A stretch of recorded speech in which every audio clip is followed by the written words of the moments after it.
Non, non, non, je suis étonné. Quoi, mon frère? Regarde comment? Regarde. Regarde Goudron. Ouais. Une ville qu'on ne connaît même pas. J'ai dit. On ne connaît même pas. Goudron partout. Waouh, waouh, waouh, waouh, waouh. Check ça. Check. Ouais, ouais, non, les Mogos là, Ibarra. Nous sommes au nord. Mes gars, sortez. C'est Badika. Badika. Je ne sais pas si vous connaissez ça, cette ville en Côte d'Ivoire. Badika. C'est pas du jeu, hein. Non, non, non, non, non, je suis fier de la Côte d'Ivoire. Check. Oh, Eh, mes gars, quand tu ne sors pas, en tout cas, on doit voyager là, ça ouvre les yeux. Mais c'est Badika. Non, ça c'est. Non, non, non, il faut. Check. Ça devrait de qui ça? Une ville moderne. Il n'a jamais entendu parler de cette ville-là en Côte d'Ivoire. Badika, près de Fekete-Dougou. Check le goudron. Les gars, c'est pas du. Regarde les maisons. J'ai 10 ans, tout ça, la Non. Le nord s'est transformé. Nous sommes sur l'axe principal. Hein? Boaké. Attention.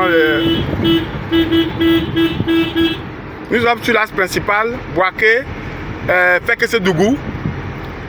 Et tous les villes situées sur cet axe-là, vraiment, on connaissent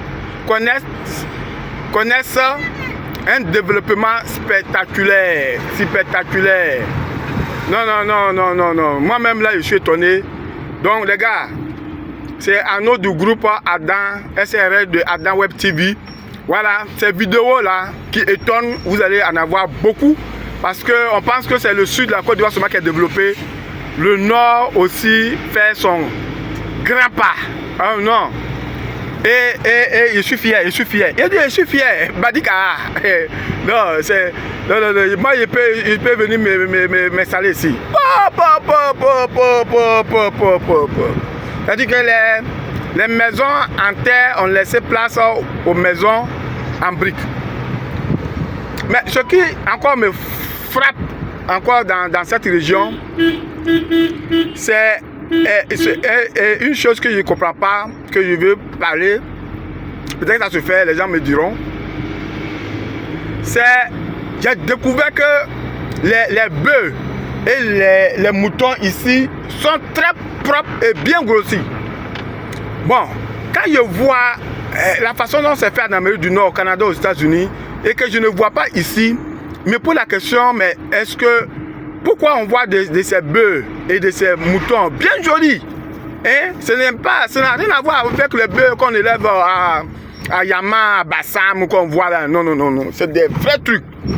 Mais aux États-Unis, au Canada, c'est des familles, hein, qui font ces élevages parce que, disons, le Canada exporte en Chine, hein, beaucoup de bœufs et de porcs. Mais c'est produit en quantité industrielle. Donc, il y a des familles qui ont de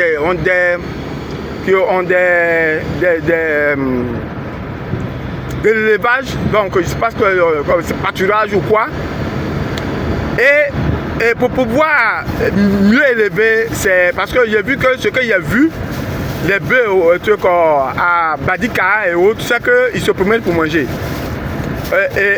Donc ça veut dire qu'il n'y a pas de nourriture. Et c'est là pourquoi je suis en train de parler de ça. Parce qu'au Canada, c'est les moutons, les bœufs ne se promènent pas, c'est-à-dire qu'ils sont dans des pâturages.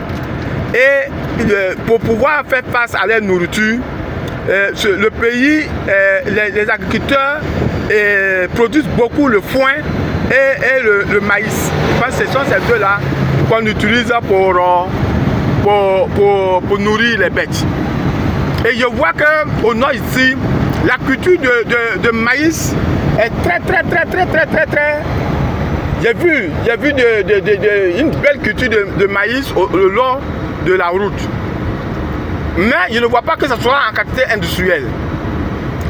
Mais si l'élevage, si déjà les bœufs, les moutons sont bien, on voit là. Ça veut dire que l'endroit est propice à leur développement. Ce qui pose problème, c'est la nourriture. Donc, pourquoi ne pas produire en grande quantité le maïs et autres pour nourrir ces bêtes? Je ne comprends pas. Honnêtement, je ne comprends pas.